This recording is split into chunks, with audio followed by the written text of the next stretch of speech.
The architect of the budget, of course, is the Treasurer Andrew Fraser. I spoke to him shortly after he handed down his budget in State Parliament. Andrew Fraser, zero growth this financial year, a $4 billion deficit next financial year, and $85 billion worth of borrowings by 2015. Why should Queenslanders give Labor another chance to manage the state's finances? What this budget shows is that despite the wipeout from natural disasters, the budget remains on track to get back to surplus in 2015-16, just like we said it would. What this budget shows is that we've implemented the difficult reform program that's been very difficult for us politically, but absolutely vital for the future of the state. We've completed that, and this budget lays down a marker for the future development of the economy. It shows that we're prepared to make choices, that we're prepared to make reforms that go to the heart of addressing the cost of living for Queenslanders, but also invest in those industries that need it. Cost of living is a significant issue for Queenslanders. The opposition has calculated that the increased pensioner rebates you've announced today work out to about 40 cents a week. Is that the best you could do? Well, what we've done is increase the pensioner rebate for local council rates by $20. We've increased the electricity rebate up to $230 a year, and this is obviously significant for pensioners where every dollar counts. And if the opposition want to criticise that, then what they need to do on Thursday is, rather than just engage in a campaign of negativity, of slogans and rhetoric, they actually need to define what it is that they're going to do, and more importantly, they need to tell the people of Queensland how they're going to do it.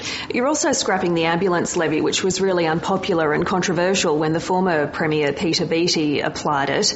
Is the government now finally recognising that it was wrong to do that? I make no bones about the fact that it's a regressive tax. That is, low-income earners pay $113 and millionaires pay $113. And so it impacts more on low-income earners, and they're the ones who are doing it tough. And ultimately, the decision we've made is about saying we'll make a change to stamp duty that recognises that people have got the benefit of a rising property market, that help out first-home owners, but also helps out those who need it most, and that is lower-income earners, for whom $113 a year does make a difference. Was the government also wrong, or was it a flawed idea, this regional first home buyers grant, which the government has now also scrapped in this budget? Well, what we've done is folded into a broader boost across the housing sector. So it was welcomed by people in the housing sector outside of the southeast corner. But what we know is that in that period of time, however, is that since then the floods in particular have caused a real confidence problem in the southeast corner property market. So we've got to go statewide, and we've got to go for a big hit in order to re-kick the housing market. And that's why we've changed it to be a $10,000 grant across the state. And the housing sector has certainly welcomed the stimulus package that you've announced today, but on the other hand, you're getting rid of a stamp duty discount. So aren't you robbing Peter to pay Paul?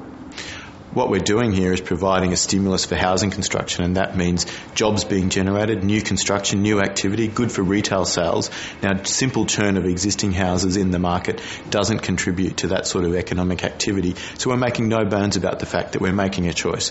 We're a government that's saying we're going to discontinue the tax break for existing homeowners in the stamp duty market, but what we're going to do instead is fund this $10,000 boost to get new homes built in Queensland. We're unashamed about the fact that it's a stark choice, and the opposition needs to say whether they support it or not. You've seen the opinion polls. The government is in an election losing position. Have you done enough in this budget to turn that around? What we've done is lay out stark choices, and what we've done is be upfront with the people of Queensland and say that there are always choices to make. And governments that go to the people and say, this is what we're going to do and this is the way that we're going to do it, and we're going to do it for these reasons. We're going to stop this tax break that's there that doesn't increase housing supply and doesn't do anything to get people in the housing market. We're going to abolish the ambulance levy, and we're going to stimulate the housing market.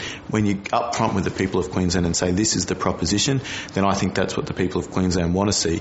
They will be poorly served by an opposition that stands up on Thursday and just blathers and criticises. The opposition, the time has come for them to lay out what it is that they will do. Andrew Fraser, thank you. No worries.